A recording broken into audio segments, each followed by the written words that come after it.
नमस्कार. खरं तर पुस्तक प्रिंट होताना आपल्याला फक्त हातात आलेलं पुस्तक दिसतं. पण हातात येणारं पुस्तक हे काय काय प्रक्रियेमधनं बाहेर पडतं याच्याबद्दल कोणाला कधी काही माहिती करून घ्यावीशी वाटली असं तरी मला वाटत नाही. पण ती माहिती व्हावी याच्यासाठीच म्हणून आज आपल्याकडे दोन उत्तम अभ्यासू पाहुणे मी बोलवलेत आजच्या या पॉडकास्टमध्ये. आणि त्याचं टायटल पण असं आहे की पुस्तक प्रिंट होताना. स्वातीजी आणि गिरीशजी, तुमचं खूप खूप स्वागत आजच्या या पॉडकास्टमध्ये. नमस्कार. वेल, पुस्तक प्रिंट होण्यापूर्वी किंवा पुस्तक प्रिंट झाल्याच्या नंतर आमच्या हातात जेव्हा वाचकांच्या हातात पुस्तक पडतं तेव्हा पहिल्यांदा आम्ही ते पुस्तकाकडे बघताना आम्ही त्या पुस्तकावर छान हात फिरवतो. त्याच्यानंतर ते पुस्तक उलगडतो आणि पुस्तक उलगडल्याच्या नंतर त्याचा छान वास घेतो. एक एक पान उलटत जातो आणि त्यातल्या प्रत्येक कथेचा आनंद घेत घेत पुढच्या पानाकडे आम्ही वळतो. तुम्ही प्रिंटिंग क्षेत्रात इतकी वर्ष काम करताय, म्हणजे मगाशी आपल्या ऑफलाईन गप्पा चालू असताना तुम्ही सांगितलं की अगदी खिळे लावत लावत लावत तुम्ही आता डिजिटल बुकपर्यंत आलेला आहात. प्रवास खूप मोठा आहे. माझ्याकडे मी मुद्दाम वेळेची मर्यादा ठेवलेली नाही, कारण असं आहे की मला हा सगळा प्रवास पुस्तक प्रिंट होताना तुमच्या माध्यमातून ऐकायचा आहे. ठीक आहे.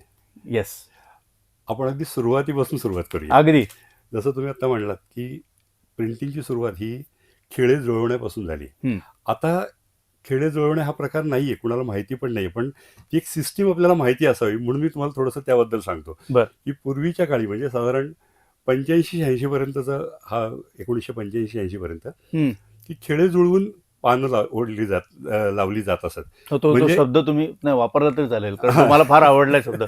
पानं ओढली जायची. हा, तसाच शब्द प्रयोग होता तो. हा. तसे खिळे असतात, त्याच्यावर उलट अक्षरं लिहिलेली असायची आणि त्याच्यावर कागद टाकला की ते कागदावरती सरळ दिसायचं. असा तो प्रकार पूर्वी असायचा. त्यामुळे ती ओळीच्या ओळी अशा त्या टाईप केल्या जायच्या. ते संपूर्ण असं ठेवून त्याला एका पेचकट म्हणायचे त्याला. त्या पेचकट म्हणजे दोरा असायचा एक, त्या दोराने ते पान बांधायचं आणि मग ते मशीन असं फ्लॅटबेड असायचं मशीनचं हे, त्याच्यावरती ती पानं ठेवली जायची एका विशिष्ट प्रकारे. त्याला पानं ओढणे असं म्हणतात. ते ओढायचे आणि मग ती मध्ये लाकडी ठोकळे टाकून ते किल्ल्यांनी असे पूर्ण टाईट केले जायचे की ते हल्ले नाही पाहिजेत. आणि मग मशीनवरती एक एक एक एक कागद सोडला जायचा आणि तो कागद त्याच्यावरती प्रेस केला जायचा, म्हणजे व्हायचा तो. आणि तिथून तो बाहेर आला की त्याच्यावरती अक्षर उमटलेले असायचे. ज्या पद्धतीने पूर्वीच्या काळी चालायचं. त्याला लिमिटेशन्स अशी होती की एखाद्या प्रिंटिंग प्रेसकडे जर मोठ्या प्रमाणावरती टाईप नसतील तर 16 पानं एका वेळी केली जायची. मग ती 16 पानं सोडवली जायची. पुन्हा पुढची 16 पानं त्याच्यात त्याचे लेआउट लावणे, आणखी वाचन करायचं, असं सगळं करून मग ती पुढची 16 पानं. म्हणजे असं जर 200-250 पानाचं पुस्तक छापायचं असेल तर 2-3-4 महिने आरामात जायचे त्यावेळेस तशी परिस्थिती होती. आता हळूहळू बदल होत गेला आणि ऑफसेटचं युग आलं.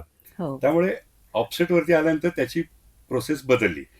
आणि आता डीटीपी करतो आपण. म्हणजे आता ते टाईपसेट करतो कॉम्प्युटरवर आणि त्याच्यामुळे ते खिळे जुळवण्याला जे लिमिटेशन होतं की थोडीच पेजेस एका वेळेला करू शकायचं, तर ते आता पूर्ण पुस्तकच्या पुस्तक आपण एका वेळेला डीटीपी करू शकतो. एका वेळेला सर्व प्रूफ रिडिंग आणि एका वेळेला सर्व गोष्टी एकत्र होऊ शकतात. ऍट अ टाइम सगळ्या होऊ शकतात. वेल, मला तुम्ही आता सगळं म्हणजे त्याचा गोषवारा जो आहे तो तुम्ही समजावून सांगितला. पण मला मुळामध्ये स्वाती जोशी आणि गिरीश जोशी ही दोन व्यक्तिमत्व एकत्र आली कशी, आणि ती कशी आली म्हणजे मला म्हणायचं असं की गप्पा मारताना तुम्ही म्हणजे काय म्हणतात, इंजिनिअरिंग केलेल्या विद्यार्थिनींनी कॉमर्स क्षेत्रात असलेल्या व्यक्तीच्या प्रेमात पडणं, लग्न करणं आणि स्वतः स्वर्गात गाठी बांधलेल्या असतात म्हणतात तसं आहे ते. पण ते पुस्तकाची ही पानं कशी काय जोडली गेली त्याच्याबद्दल पण मला जाणून घ्यायचं आहे. आणि मुळामध्ये तुम्ही गिरीशजी खरं तर कॉमर्स फील्डमधली डिग्री घेऊन तुम्ही या फील्डमध्ये आलात कसे याच्याबद्दलही मला माहिती. आणि त्याच्यानंतर तुम्ही त्यांना कशा जोडल्या गेल्या, कारण तुम्ही नोकरी करत होता असं मला सांगतो. माझं ग्रॅज्युएशन पूर्ण झाल्यानंतर 1-2 ठिकाणी छोट्या मोठ्या नोकऱ्याही मी केल्या आणि ते झाल्यानंतर माझ्या मामांचा प्रेस होता, लेटर प्रेस होता, तो मोठा होता प्रेस. तर तेव्हा मामा मला म्हटले की अरे आता माझ्यानंतर काय कोणी हे बघणारं नाहीये, तर तू मला जॉईन हो आणि पुढे कंटिन्यू कर, कुठं नोकरीच्या आणि याच्या भानगडीत पडू नकोस तू ह्याच्यामध्ये. तर मला ते पटलं. आणखी कुठे चांगली मनासारखी नोकरी पण खरं सांगायचं तर मिळत नव्हती. म्हणून मग मी मामांना जॉईन झालो. आणि मग मामा म्हटले की आता लेटर प्रेसचं युग संपत आलेलं आहे, मी हा शेवटचा शिलेदार आहे, तर तो ऑफसेट पासून सुरुवात कर. आता समोर दिसतंय आपल्याला ऑफसेटच करायचंय. म्हणून मग आम्ही पहिलं ऑफसेटचं मशीन घेतलं. 1988 साली मी पहिल्यांदा मशीन घेतलं ऑफसेटचं. आणि तेव्हा पुण्यामध्ये हार्डली 2-3 मशीन्स असतील नसतील, इतकी सुरुवातीच्या काळामधलं ते माझं मशीन होतं. आणि मग तिथून मी सुरुवात केली. आमचं लग्न झालं 89 मध्ये लग्न झालं. आणि लाजल्या किती बाबा. आणि नाही, ते लग्न व्हायला कारण पण प्रेसच आहे. माझ्या वडिलांनी दिवाळी अंक काढला होता आणि त्याचं प्रिंटिंग यांच्याकडे केलं होतं. अच्छा. आणि त्यांना तो मुलगा फार आवडला होता. मग तुम्ही तुमच्या प्रेमाच्या शब्दाची जुळवून त्यामुळे घेतली. बाबांनी जुळवून दिलं ते. आणि ते झाल्यानंतर तिचं म्हणजे ती इंजिनियर आहे, मेट्रोलॉजिस्ट आहे. तर तिने एक नोकरी पण ARI मध्ये सुरू केली होती. पण समहाऊ सेकंड डिलिव्हरीच्या वेळेस जरा प्रॉब्लेम झाला होता, कारण तिला नोकरी सोडावी लागली. मग म्हटलं तू घरात बसूनच जर राहणार असेल तर त्याच्यापेक्षा आपण टाईप सेटिंगचं युनिट चालू करूया. आम्ही तेव्हा 2-3 कॉम्प्युटर्स घेतले, एक प्रिंटर घेतला आणि आम्ही DTPला सुरुवात केली. आणि इंजिनिअरिंग असं कारण तिला ते शिकून घ्यायला फार काही अवघड गेलं नाही. तिने पटापट ते आत्मसात केलं सगळं याच्यामध्ये. आणि अगदी सुरुवातीला फक्त ते मराठी टायपिंग थोडंसं अवघड गेलं मला, की सवय नसल्यामुळे. पण इझी आहे, म्हणजे तसं पटपट. फार अवघड असल्यामुळे. आणि बेसिकली मला ना टेक्निकल नॉलेज, त्याचं जे एम सिस्टीम कशी वापरावी, काय साईजला कसं पेज लावावं, किंवा ह्याची जी बेसिक पुस्तकाची माहिती होती ती मला सगळी मिळालेली होती. ती कोणी गिरीशजींनी आणि माझे मामे सासरे ते रेग्युलर त्याच बुकवर्क मध्येच असल्यामुळे मला ती माहिती सगळी लवकर मिळाली, पटकन मिळाली. ते पण एक कारण आहे. पण तुम्ही मगाशी बोलता बोलता तुम्ही एका गोष्टीला खूप छान स्पर्श करून गेला. म्हणजे आपल्या गप्पा जेव्हा चालू होता, हे सगळं आपल्या गप्पा सुरू व्हायच्या आधी, की तुम्ही मला एक पान दाखवलं पुस्तकाचं. मला ते खरंच विशेष वाटलं, कारण जनरली वाचन करताना वाचायचं, कथा आत्मसात करायची, काय टिपणं काढायची तर टिपणं काढायची, पान उलटायचं, एवढंच फक्त माहिती. पण त्याच्यात तुम्ही ते पान असं करून बघितलं आणि सांगितलं की शब्दांवरती शब्द तो प्रिंट झाला पाहिजे, लाईनवरती लाईन प्रिंट झाले पाहिजे. तुम्ही स्वातीजी, तुम्ही तर सांगितलं स्वाती, नंबरिंग सुद्धा ते मॅच झालंच पाहिजे. तर प्रिंटिंग चांगलं आहे, टाईप सेटिंग चांगलं आहे. टाईप सेटिंग पण बेसिकली तसं लाईन टू लाईन असलं पाहिजे आणि ते प्रिंटिंगही तसं झालं पाहिजे. Then the production is better. पण मग मला आता माझा प्रश्न असा आहे की आपण आता पुस्तक प्रिंट होताना आपण आजचा हा विषय घेतला, तर याचे जे बदल घडत गेले की तुम्ही पहिल्यांदा काय मला मी technically I may not be, मला तेवढं नसेल नॉलेज, पण ते खेळांपासून तर जो प्रवास सुरू झालेला, ऑफसेट प्रिंटिंग पासून आता DTP पासून पुढे आता ईबुक पर्यंत आपण आलेलो की पेनड्राईव्ह मध्ये ते या प्रवासाबद्दल दोघांनी अगदी जर सांगितलं तर फार बरं होईल. येस. पहिल्यांदा म्हणजे मी पहिलं फक्त DTPचं सेक्शन बघत होते आणि त्याच्यानंतर असं झालं की आम्ही शीट फेड ऑफसेट पण आमचं होतं आणि वेब ऑफसेट पण होतं. वेब ऑफसेट म्हणजे तुम्ही रोल लावता आणि प्रिंटिंग करता. तर ते वेब ऑफसेट पूर्ण गिरीश जोशी बघायचे आणि मी शीट फीड ऑफसेट बघायला लागले. आणि असं मी DTP आणि शीट फीड ऑफसेट दोन्ही बघायला लागले. तर त्यामुळे ते पण आम्ही बघितलं, म्हणजे sheet feed offset, web offset, आणि असं करत करत आता POD पर्यंत आलेलं आहे. म्हणजे प्रिंट ऑन डिमांड. तेवढं जेवढी डिमांड आहे तेवढेच पुस्तक प्रिंट करायची, नवीन ट्रेंड असाही ट्रेंड आहे. आणि मग ई बुक, असा तो एवढा प्रवास पूर्ण आम्ही बघितलेला आहे. बरं, पण मग तुम्ही गिरीशजी, मला वाटतं तो खेळांपासूनचा प्रवास तुम्ही बघितला. आणि मगाशी तुम्ही बोलता बोलता अजून एक वाक्य सांगितलं की त्याची मिरर इमेज ही पुस्तकाच्या प्रतींवरती छापली जाते. ते उलट. आता तुम्हाला ऑफसेट आणि लेटर प्रेस याच्यातला थोडासा डिफरन्स सांगतो की मी माहिती सांगितलं की ती जे खिळे असायचे ते उलटे असायचे, मिरर इमेज असायची, आणि ती कागदावरती आली की ती सुलटी दिसायची. आता तुम्ही जेव्हा ऑफसेट करता, प्लेट तयार करता छापण्यासाठी, तर त्या प्लेटवर तुम्ही सरळ ओळीने व्यवस्थित सगळं वाचू शकता. मग ते जर कागदावर गेलं तर ते उलटे येईल ना. करेक्ट आहे, साधी गोष्ट आहे. पण तिथं ऑफसेट मशीनला 3 सिलेंडर्स असतात. एक ब्लँकेट असतं, एक प्लेट असतो आणि आत एक इम्प्रेशन सिलेंडर असतो. तो कागद असा ब्लँकेट आणखी याच्यामधून इम्प्रेशन सिलेंडरमधनं बाहेर येतो, तेव्हा त्या प्लेटवरनं ब्लँकेटवर उलटं जातं आणि ब्लँकेटवरनं कागदावरती सुलटं येतं. ऑफसेट असा तो ऑफसेट आहे, ओके. म्हणून तो ऑफसेट प्रिंटिंग ते ऑफसेटची व्याख्या अशी आहे. अशी येते. बरं.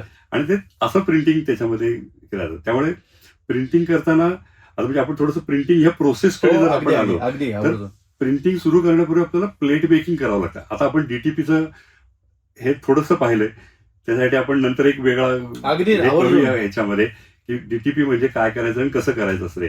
पण एकदा डीटीपी झालेलं मटेरियल जेव्हा आमच्याकडे येतं, प्रिंटरकडे येतं, तर ते सुरुवातीच्या काळामध्ये जेव्हा टेक्नॉलॉजी थोडीशी अजूनही सुधारत होती, म्हणजे ऍडव्हान्स होत होती, तोपर्यंत निगेटिव्ह आणि पॉझिटिव्ह याच्यावरती प्लेट बनवल्या जातात. मग त्या फिल्म पॉझिटिव्ह जी असायची ती सुद्धा थोडीशी महाग असायची, म्हणून ट्रेसिंग पेपरचा वापर केला जायचा. बरं. म्हणजे तुम्हाला आश्चर्य वाटेल की ट्रेसिंग पेपरवरती जी इमेज असायची ती आम्ही पॉझिटिव्ह म्हणून वापरायचो आणि ती एक्सपोज करायचो प्लेटवरती आणि त्याच्यातून प्लेट बनवली जायची. ट्रेसिंग पेपर म्हणजे तोच पेपर की जो चित्रकलेच्या वहीमध्ये तोच ट्रेसिंग पेपर. मला तो आठवतोय, कारण त्याच्यावरती हे ठेवून आपण ऍक्च्युअली तेव्हा लेझर प्रिंटर असे अवेलेबल होते की जे ट्रेसिंग पेपर अडॅप्टेबल होते, म्हणजे ट्रेसिंग पेपर वापरला तरी प्रॉब्लेम नव्हता, कारण आता तसे लेझर प्रिंटर्सच अवेलेबल नाहीये बर की ज्याच्यावर आपण ट्रेसिंग पेपर वापरू शकतो. ओके. पहिल्यांदा ती पद्धत होती की ट्रेसिंग पेपर वापरून प्लेट करायची, पण आता हळूहळू ऍडव्हान्समेंट आल्याने हे सुद्धा आउटडेट झालेलं आहे. आता कोणी ट्रेसिंग पेपर कोणाला माहिती पण नसेल फारसं याच्यामध्ये. हो, कारण मला जेनेक्स जनरेशन पर्यंत ते माहिती, मिलेनियल आणि जेन वाय जेनझी पर्यंत आपण जातच नाही होत. तर आता कसं होतंय, एवढ्याशा पेनड्राईव्ह वरती सगळं पुस्तक येते 200-250 पानांचं, ते आमच्याकडे येतं, ते आम्ही कॉम्प्युटरमध्ये फीड करतो आमच्या कॉम्प्युटरमध्ये, की ज्याच्यामध्ये सॉफ्टवेअर आहे. ज्या सॉफ्टवेअरमध्ये संपूर्ण पानं ओढणे ह्याचा मी प्रकार सांगितला, की एक आपण विशिष्ट घड्या घालतो प्रिंटिंग झाल्यानंतर, तर ते 1, 2, 3, 4 अशी ते घड्यांच्या मागे पानं व्यवस्थित आली पाहिजेत, त्या दृष्टीने ती पानं ओढली जातात. त्याप्रमाणे पानं ओढली जातात आणि ते डायरेक्ट जो याचं प्लेट मेकिंगचं मशीन आहे त्याच्यामध्ये एक प्लेट ठेवलेली असते आम्ही, त्याच्यावरती ते डायरेक्ट तिथं जातं, तिथं एक्सपोज केलं जातं. 3 मिनिटाचं एक्सपोज असतं. ती प्लेट तिथून काढून मशीनमध्ये सरकून दिली की त्याच्यावरती वेगवेगळ्या प्रकारची 2-3 केमिकल्स लावून सगळं ऑटोमॅटिक आणि सगळ्यात शेवटी पाण्याने स्वच्छ धुवून त्याला गम लावून ती तयार झालेली प्लेट बाहेर येते. ती प्लेट फक्त आम्ही उचलतो, आमच्या मशीनवरती लावतो सिलेंडरवरती आणि नंबर ऑफ कॉपीज किती हव्या आहेत, 1000 लाव, 1000चा आकडा आणि छापायला सुरुवात कर. बस इतकं ते आता सोपं झालेलं आहे. प्लेट काढून टाकली, दुसरी प्लेट लावा, प्रिंटिंग चालू. पण याच्यात अजून एक मला ऍडिशन करायची अगदी की पॉलिस्टर मटेरियलवर म्हणजे पॉलीप्लेट्स पण बनतात की ज्याच्यावर क्वांटिटी कमी निघते, म्हणजे तुम्ही 10,000 20,000 अशी छापू नाही शकणार त्याच्यावर, पण कमी क्वांटिटी छापण्यासाठी पॉलिस्टर प्लेट्स पण अवेलेबल आहेत, जे डायरेक्ट अशा आपल्याला बनवू शकतो आपण, म्हणजे लेआउट करून सॉफ्टवेअरमध्ये लेआउट करून डायरेक्ट ती प्लेट बनते. कमी इन्व्हेस्टमेंट आणि सेम क्वालिटी त्याची मिळते, पण त्याची क्वांटिटी कमी असते. नंबर ऑफ प्रिंट तुम्ही कमी काढू शकता, प्रोडक्शन कमी होऊ शकतं. पण तर हे पॉलिस्टर प्लेट पण आम्ही पुण्यामध्ये बनवणारी मी पहिली होते त्याच्यामध्ये. बर. आता खूप आहे पुण्यामध्ये, आता पॉलिस्टर प्लेट बनवणारे पण आहेत आणि मेटल प्लेट तर रेग्युलर. तुम्ही काय इन्व्हेंट केलं होतं का हे होतं पहिलं? नाही, ती टेक्नॉलॉजी होती पण पुण्यामध्ये मी पहिल्यांदी वापरली ती. तुम्ही पायनियर आहात पुण्यामध्ये वापरण्यासाठीची पायनियर आहात. पण तुम्ही आता गिरीशजी पुन्हा एकदा सांगितलं की किती आलंय त्याची प्रिंट लावा आणि तेवढे प्रिंटिंग काढा. पूर्वीच्या काळात जेव्हा ते खेळ्यांचं सगळं गणित होतं, ते अक्षरं लावायची आणि तो काय एवढी पानं काढायची आणि त्याच्यानंतर जेव्हा कळायचं की काहीतरी चूक झालेली आहे, मग ती एवढी केलेली मेहनत, ते सगळं वाया असं नाही, पण सगळ्यात शेवटी एक कागद छापला जायचा आणि तो पुस्तकाच्या शेवटी लावला जायचा तो कागद, की या पुस्तकात झालेल्या चुका दुरुस्त करून या पद्धतीने दुरुस्त करून वाचाव्यात, असं म्हणून तो एक प्रोव्हिजन पण होती. आणि मग तो पान नंबर त्याचा दिला जायचा, की काय चूक आहे ती सांगितली जायची आणि करेक्शन काय आहे तेही दिलं जायचं. आणि या पद्धतीने सगळ्या ह्याच्यामध्ये त्यावेळेस खरंच एक्सपर्ट लोक होते, त्यामुळे अगदी 150-200 पानामध्ये साधारण एक पान भरेल एवढ्याच चुका निघायच्या. 10, 15, 20, 25 एवढं परफेक्शन एवढ्या एवढ्या परफेक्शननी perfectionनी काम होत होतं. 250 पानाच्या मागे एक पान. हो, इतकं तिथं परफेक्शन होतं. कारण आपण आता ही जी पॉडकास्टची सिरीज करतोय, पुस्तक प्रिंट होताना असेल किंवा आता पुढचा जो एपिसोड आपण घेणार आहोत की पुस्तक संपादन करताना त्याच्यात म्हणजे एडिटोरियल पार्ट जो आहे तो आहे. येणारच आहे, पण त्याच्यापैकी प्रूफ रिडिंग प्रूफ ही रिडिंग अत्यंत महत्वाचा अत्यंत प्रचंड महत्वाचा आहे, जो आता प्रूफ रिडरची खरंच म्हणजे शॉर्टेज आहे वानवा पडली सध्या आहे अगदी. सध्या. आणि परफेक्शनला जाणारे प्रूफ रिडर तर फारच कमी आहेत. हा फार मोठा प्रॉब्लेम आहे म्हणजे. पण मग आता पुन्हा आता त्या मुद्द्याकडे येतो की तुम्ही प्रिंट करताना तुम्ही म्हणताय की पूर्वीच्या काळात आता आपण थोडंसं मधल्या काळामध्ये आपण आलेलो होतो ऑफसेट, आणि आता तुम्ही यायच्या अगदी होते. काय म्हणतात त्याला पेनड्राईव्ह आणि याच्यापर्यंत आलेलं. प्रत्येक पुस्तकाचा, प्रत्येक लेखकाचा स्वतःचा लिहिण्याचा एक स्वतःचा दृष्टिकोन असतो, त्याची एक बाज असते लिहिण्याची, लहेजा असतो त्याचा. पुस्तक प्रिंट होताना ते त्या पद्धतीने ते शब्द तसेच्या तसे येणं हे कितपत चॅलेंजिंग वाटतं एक प्रिंट करणाऱ्या उद्योजक म्हणून? याच्यामध्ये बेसिकली हा जो पार्ट आहे की तुम्ही म्हणता की जो लेखकाचा जो एक बाज आहे, तो बाज त्याच्यामध्ये येण्यासाठी ते एडिटरचं काम आहे खरं सांगायचं तर. की तो बाज कुठेही हलू न देता चुकून त्याच्यामध्ये तिथली जी गेयता आहे ती तशीच मेंटेन करून ते पुस्तक, पण त्याच्यामध्ये काही चेंजेस करावे लागतात काही वेळा. ते चेंजेस करून हे एडिटरचं काम आहे, ते त्याचं कौशल्याचं काम आहे. आमच्याकडे जेव्हा येतं तेव्हा ते टाईपसेट करून सगळं करून फक्त नंबर ऑफ कॉपीज काढण्यासाठी म्हणून ओके. आता अशी परिस्थिती आहे. असा टेक्निक पण आलेलं आहे. थोडंसं काय हे थोडंसं काय होतं, टाईपसेटर पण थोडासा तो जागरूक असला पाहिजे त्या बाबतीत, की ते जे आलेलं आहे तुमच्याकडे स्क्रिप्ट आलेलं आहे, ते स्क्रिप्ट तुम्ही जेव्हा टायपिंग करताय आणि तुम्ही सेटिंग करताय ना, तर त्यावेळेला अशा काही करेक्शन्स तुम्हाला, फॉर एक्झाम्पल काही आता मी पुस्तकं केली होती की ज्याच्यात एज्युकेशनल बुक्स होती. पण आता मी स्वतः इंजिनियर असल्यामुळे त्यांनी तिथे जी Electrical. सर्किट डायग्राम दिली होती, मी म्हटलं या सर्किट डायग्राम मधनं करंट वाहणंच शक्य नाही. म्हणजे अशा करेक्शन्स मी कळवल्या होत्या त्या प्रकाशकांना. तर अशा काही करेक्शन्स तुम्हाला कळतात. म्हणजे मी एक हे केलं होतं, काय म्हणायचं, Accounts. कोश होता, शब्दकोश होता. शब्दकोश. तर मला असं सारखं वाटत होतं की हे क पासूनच जे क मधले जे हे आहेत, तर तिथे काहीतरी गडबड आहे. ते क, का, की, कु, कु असे ओळीने वाटत नाहीये मला. तर म्हणून मी तेही प्रकाशकांना सांगितलं होतं. मग ते यांच्याकडे जेव्हा लेखकांकडे गेलं तेव्हा त्यांच्या लक्षात आलं की अरे झेरॉक्स करताना 3-4 पानं खाली वर झाली. तर ते टाईपसेट करताना त्या टाईपसेटरला पण हे थोडंसं नॉलेज असायला पाहिजे आणि त्यांनी ते लक्ष देऊन केलं पाहिजे. त्यांनी अगदीच म्हणजे सर्किट डायग्राम पासून हो. त्यांनी, पण म्हणजे- त्या खरं तर इंजिनिअरिंग क्षेत्रातल्या, आणि तुम्ही पण त्या क्षेत्रातले नाही, पण एवढं त्यातलं मुरब्बी होणं, त्याच्यासाठी तुम्ही मेहनत कितपत घेतली, आणि असं चॅलेंजिंग मुवमेंट कुठला आला होता का की यार हे करणं म्हणजे खरंच चॅलेंज आहे? तुम्हाला दोघांना असं वाटलं असेल?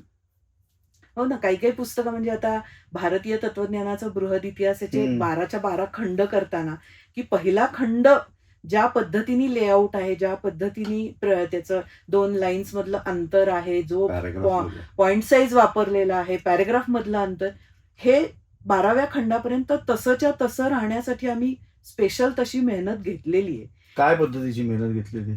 की म्हणजे ते स्टाईल्स ज्या सगळ्या होत्या त्या तशाच्या तशा पुढच्या ह्याच्यामध्ये येतील ही खात्री करून घेतलेली, की म्हणजे सब हेडिंग आहे ते अशाच पद्धतीने येईल, हेडिंग आहे ते याच पद्धतीने येईल, हेडिंग आणि स्टार्ट होतंय मॅटर त्याच्यामधलं अंतर सुद्धा चेंज होणार नाही. एवढं इतकं परफेक्शन. परफेक्शननी आम्ही ते तरच ते केलं. पानावर ओळीवर ओळ येते, अन्यथा इट्स व्हेरी डिफिकल्ट. पण मग मला एक सांगा गिरीजी, आता तुम्ही त्या तत्वज्ञानाच्या खंडाचा उल्लेख केला.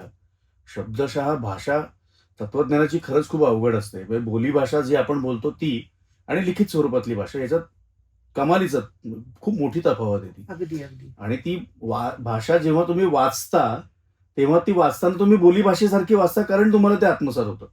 आता तुम्ही प्रिंटिंगमध्ये, कारण तुम्ही हा जर प्रवास सांगताय, एवढं ते स्पेसिफिक अंतर आणि या सगळ्या गोष्टी, हे सगळं करताना शब्दशः ते जे शब्द आहेत, कदाचित मला वाटतं त्यावेळेस प्रूफ रिडिंग होऊन तुमच्याकडे मटेरियल आलं असेल. हा, नाही आमच्याकडे प्रूफ रिडिंग करून नाही, आमच्याकडे लेखकांनी लिहिलेलं मटेरियल हस्तलिखित येतं. हस्तलिखित आलं होतं आणि ते आम्ही टाईप केलं आणि ते आम्ही प्रूफ रिडिंग पण करेक्ट. म्हणून मी प्रश्न असा विचारतोय की तुम्ही टाईप केलं तर तो शब्द टाईप करताना स्वतःला ते जड गेलं का? म्हणजे मानसिकदृष्ट्या थकवा ज्याला आपण म्हणतो की अरे हे काय शब्द आहेत हे.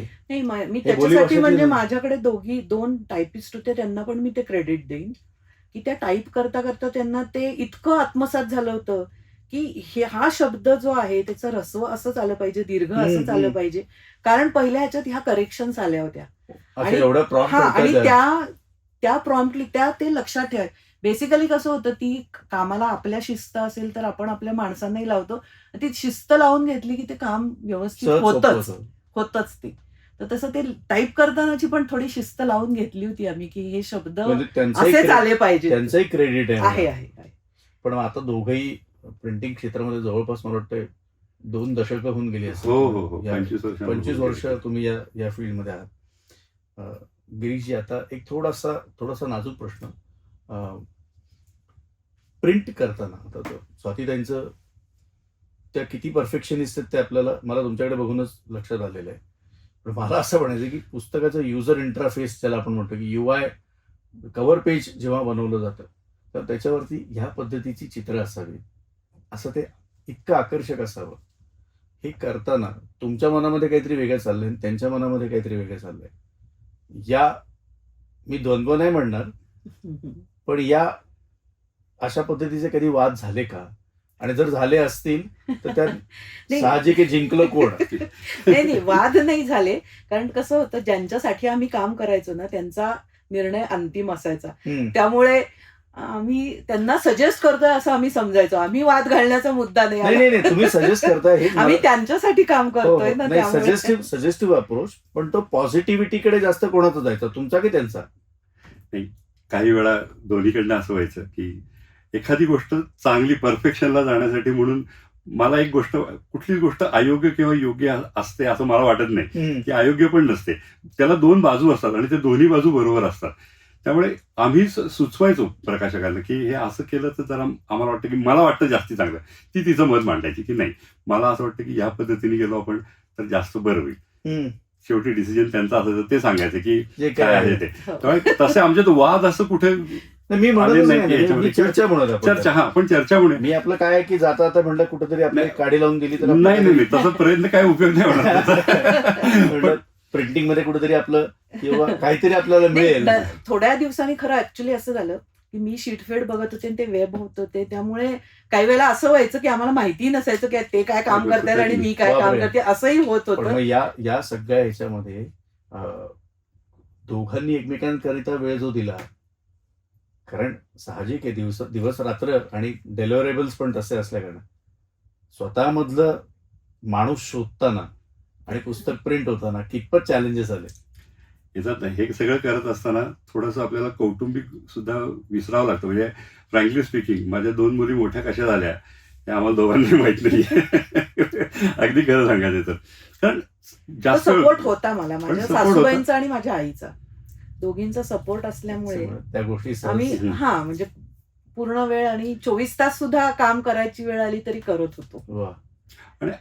हे काम असं बघूनच लोक असं आमच्याकडे सिलेक्टिव्ह काम येत होतं की नाही, काम चांगलं हवं असेल तर यांच्याकडे होईल, गॅरंटेड होईल, काही घाबरायचं कारण नाही. विशेषतः लिंग्विस्टिक्सचं, डायक्रिटिकल मार्क्सचं वगैरे अशा टाईपची जी पुस्तकं होती ती करताना मला विशेष आनंद झाला. म्हणजे त्याचा एक तर रेट पण चांगला मिळायचा आणि दुसरं काम करतानाचा आनंद असायचा तो की म्हणजे की काहीतरी किंमत आहे, व्हॅल्यू आहे त्या कामाला. डॉक्टर अशोक केळकर हे नाव तुम्ही ऐकलं, त्यांच्याबरोबर आम्ही काम केलेलं आहे. लिंग्विस्टिकचं त्यांचं पुस्तक, त्याच्यासाठी वेगळा फॉन्ट आम्ही तयार करून घेतला आणि तो आम्ही त्यांचं पुस्तक सगळं हे केलं. ही वॉज एक्स्ट्रीमली हॅपी की इतकं एकदाच मी तुम्हाला कागदाचं हे दिलेलं आहे की मला हे हे हे हे पाहिजे आणि पुस्तक माझ्या पुढे तसंच्या तसं आलेलं आहे.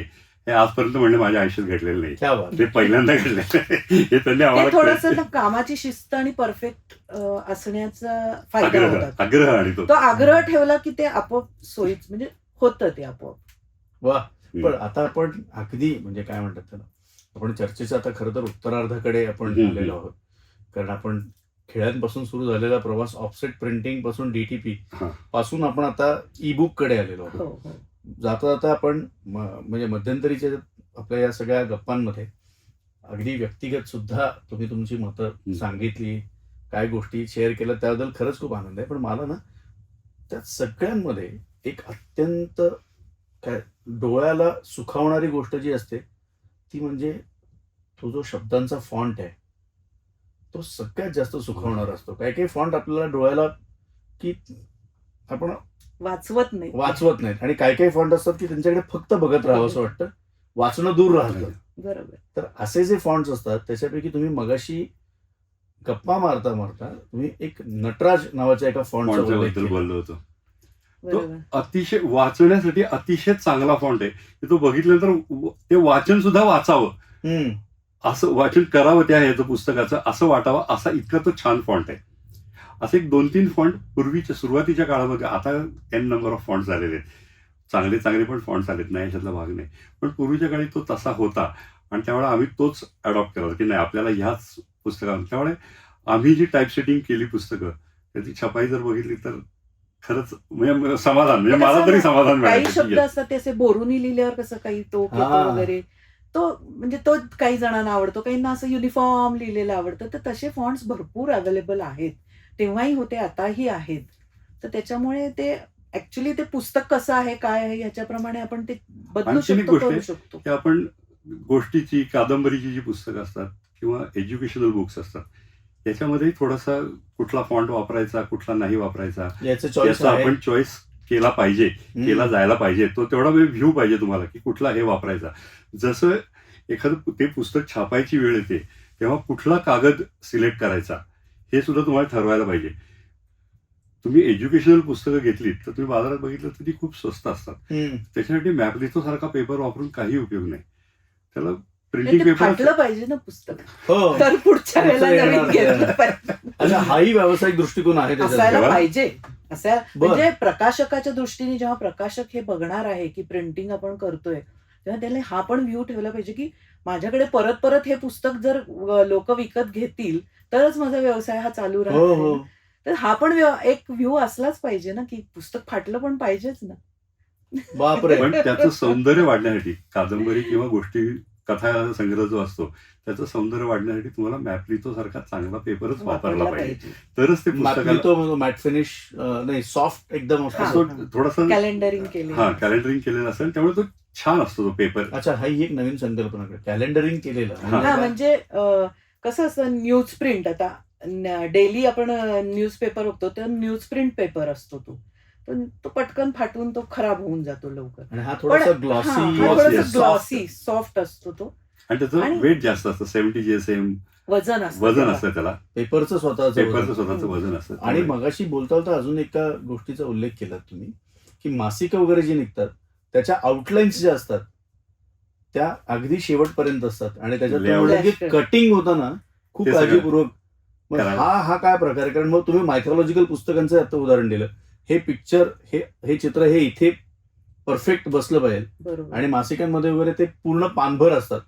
मग कसं त्याचं असं तुम्हाला सांगतो, आपली जी साधी पुस्तकं असतात त्याची 5.5 असं एक हे असतो, त्याच्यामधलं आतला जो मेजर असतं ते कमी असतं. हम्म. चारी बाजूनी व्हाईट जागा सुटलेली असते बघा तुम्ही, तर त्या मेजरमध्येच तुम्हाला सगळं टाईपसेट करावं लागतं. हम्म. काही जण त्याच्यामध्येच फोटो टाकतात, ते वेगळा लेआउट करत नाहीत. पण ह्या पुस्तकांना कटिंगचा बद्दल महत्वाचं आहे, कटिंग हे महत्वाचंच आहे, पण थोडंसं इकडे तिकडे झालं तरी चालतं. पण मासिकं किंवा हे जेव्हा लेआउट करतात तेव्हा ते संपूर्ण स्प्रेड आउट करतात, त्या पानभर तो फोटो किंवा काय असेल तो हे टाकतात आणि ते करताना त्याचं कटिंग हे तितकंच महत्वाचं असतं. मग ते प्रिंटिंग आणि कटिंग हे printing- सगळं म्हणजे प्रिंटिंगही खूप व्यवस्थित व्हायला महत्त्वाचं. लागतं आणि त्याचं कटिंगही व्यवस्थितच व्हायला लागतं, बापरे. नाही तर त्याचा सगळा गेटअप गेला म्हणून समजायचा. त्याच्यामध्ये ते ब्युटीज ब्युटीच गेली सगळी त्या ह्याची.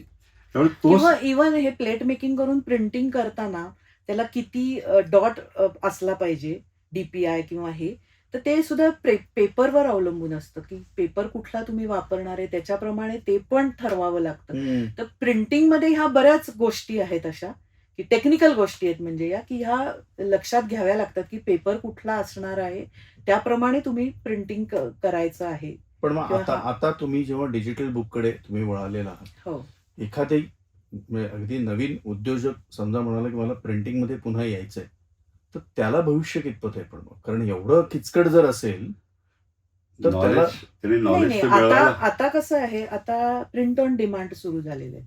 म्हणजे आता ऑफसेट सुद्धा ऑब्सोल्यूट होत चाललेलं आहे. बेसिकली म्हणजे एज्युकेशनल बुक्स अजूनही लागतात, 1000, 2000, 5000 छापली जातात. पण बाकीची जी पुस्तकं आहेत ती आता प्रिंट ऑन डिमांड केलं जातं, की जितकी ऑर्डर आहे, तुम्हाला 50 ऑर्डर आहे, 100 ऑर्डर आहे, तर तेवढीच आणि छापली ते जाते. फायनान्शियली सुद्धा त्यांना हा, अफोर्डेबल 2-3 affordable. गोष्टी आहेत. फायनान्शियली अफोर्डेबल होऊ, बेसिकली पीओडी थोडंसं महाग पडतं ऑफसेटपेक्षा पर पीस. पण तरी सुद्धा तुम्हाला 2-3 गोष्टी आहेत त्याच्यामध्ये. एक तर तुम्हाला ते 1000 प्रती साठवून ठेवण्यासाठी मोठे गोडाऊन मोठे लागणार. गोडाऊन्स आणि हे हो. याची जागेची कमतरता असते, तर ते लागत नाही.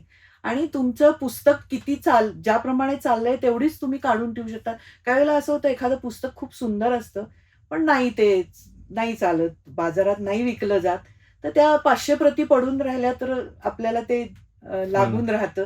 त्याच्याऐवजी नाही, जेवढा ऑर्डर आहे त्याप्रमाणेच छापायचं. ते त्याकडे आता लोकांचा कल जास्ती आहे. आणि ही जी पीओडीची मशीन्स आहेत, जसं आता तुम्ही जर म्हणलात की नवीन कोणी आला त्याच्याकडे टेक्निकल नॉलेज नसेल, तर त्यांनी या प्रिंटिंग लाईनमध्ये कसं यावं?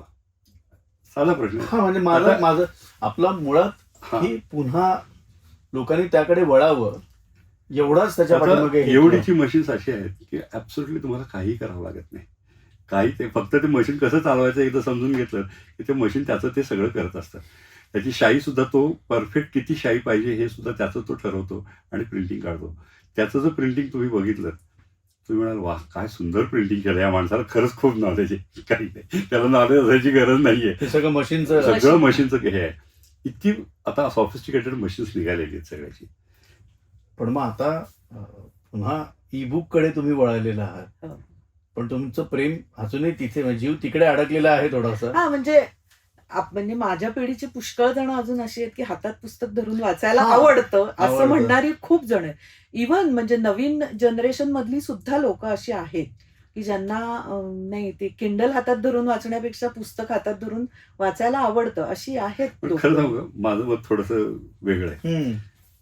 तुम्हाला टेक्नॉलॉजी अडॉप्ट करता येत नाही म्हणून तुम्ही म्हणता की त्या पुस्तकाचा वास फार सुंदर आहे, नाही, त्या असं पानावर, नाही. असं माझं मत आहे. आणि तो बाइंडिंगचा वास घेऊन घेऊन आम्ही कंटाळलोय खरं सांगायचं तर. पण तुम्ही त्याच्यातच आहात हो, पण गिरीशजी. म्हणून अगदी लगेच त्याचा वास, त्याच्यापेक्षा हे जास्त महत्वाचं, सोपं आहे जास्त हो. मोबाईलवर वाचन. कारण सांगतो तुम्हाला वाचनाची खूप आवड आहे. किती पुस्तकं घ्याल? तुमच्याकडे पैसे पण खूप आहेत, मी त्याच्याबद्दल काही म्हणत नाही. किती पुस्तकं घ्याल? आणि ती एकदा वाचन झालं की तुम्ही घरामध्ये किती साठवणार? तुमच्या घराला काहीतरी लिमिटेशन आहे ना. हजारोनी पुस्तकं तुम्ही घरात साठवून, तुम्हाला वाचनाची आवड आहे, पण हेच जर तुमच्याकडे किंडलवरती असेल तर तुम्ही 1000 नाही 10,000 पुस्तकं वाचा ना, काही प्रॉब्लेम नाही. एवढ्याशा याच्यामध्ये सगळं मावतंय. तुमचं काय मत आहे?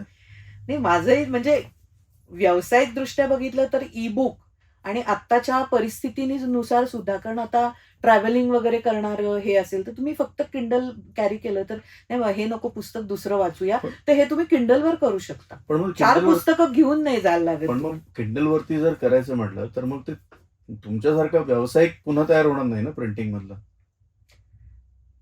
म्हणजे मला नाही समजत. माझा प्रश्न असा आहे की किंडल वरती तुम्ही तो कॉन्टेंट तसा, म्हणजे प्रिंट काय म्हणतात, प्रिंट नाही त्याला आपण म्हणू, की तो ऑनलाईन तसा प्रोव्हाइड करायचं तुम्ही, आम्ही ठरवलं. हा, तर तो कसा काय आणणार? पण मग हा, मग त्याची वेगळी सिस्टीम आहे परत, म्हणजे हा. तेही तुम्हाला टेक्निक शिकून घ्यावंच लागतंय. मला ते जाणून त्याच्यामध्ये. घ्यायचंय. आता त्याच्यामध्ये 2-3 प्रकार आहेत की जेव्हा तुम्ही ई बुक्स बनवता तेव्हा तुम्हाला असं वाटतं की काही दुर्मिळ पुस्तकं आहेत आता, तर ती दुर्मिळ पुस्तकं आता पुन्हा जर तुम्ही प्रति छापायला गेलात तर त्याचा खर्च खूप येतो, कारण कागद आणि हे तर खूप महाग झालंय, म्हणजे त्याचा खर्च, छपाईचा खर्च खूप येतो.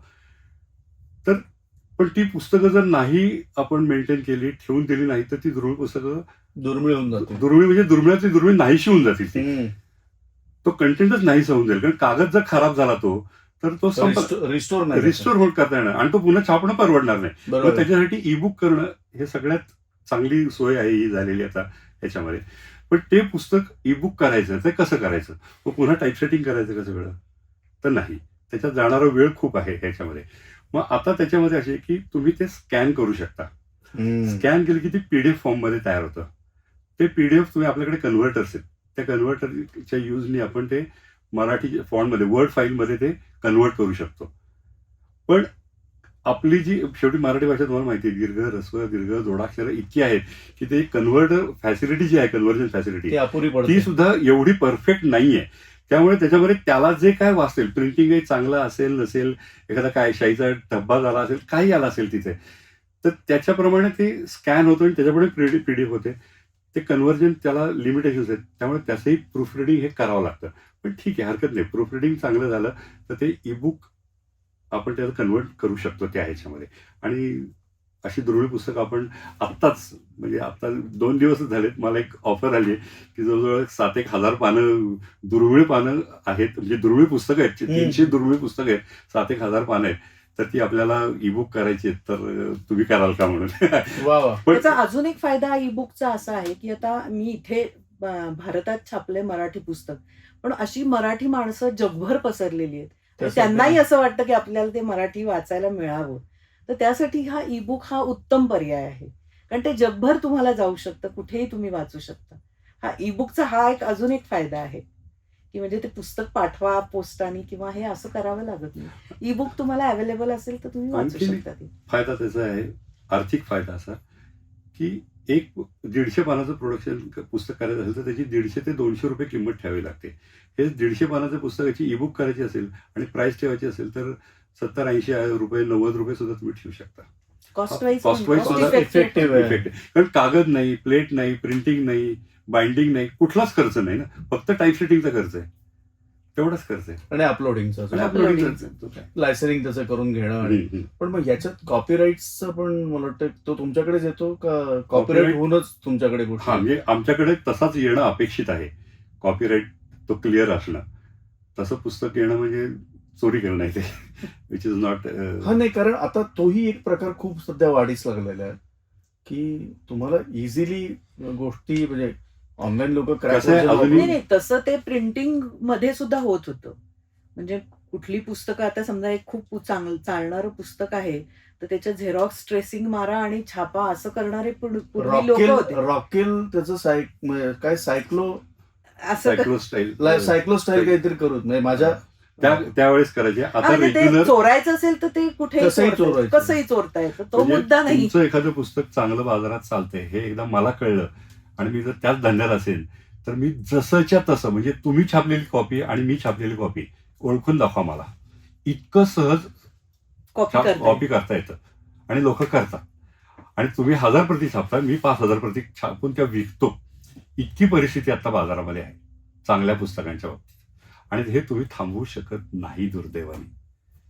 आपण पुस्तकाच्या प्रिंटिंगच्या बाबतीत आपण सगळ्या गप्पा मारतोय, बोलतोय. आपण प्रिंटिंग क्षेत्रामध्ये येणाऱ्या व्यक्तीला अनेक त्याच्यावरती म्हणजे संबंधित बाकीच्या पण गोष्टी बऱ्याचशा आहेत, जसं की काय त्या पुस्तकाचं कव्हर पेज असेल, प्रिंटसाठी त्याचा फॉन्ट कुठला वापरायचा जातो किंवा या सगळ्या गोष्टी. पण ते पुस्तक बांधणी जे पण म्हणतो तीही अत्यंत महत्वाची. महत्वाची. त्याच्याबद्दल पण थोडंसं जरा आपण सांगितलं तर फार बरं होईल. सांगतो, जेव्हा आपण ऑफसेटवरती जातो, मशीन ह्याच्यावरती जातो आणि आपण फॉर्म्स छापतो, 150 पानं 160 पानं होतात साधारण 10 फॉर्म म्हणजे.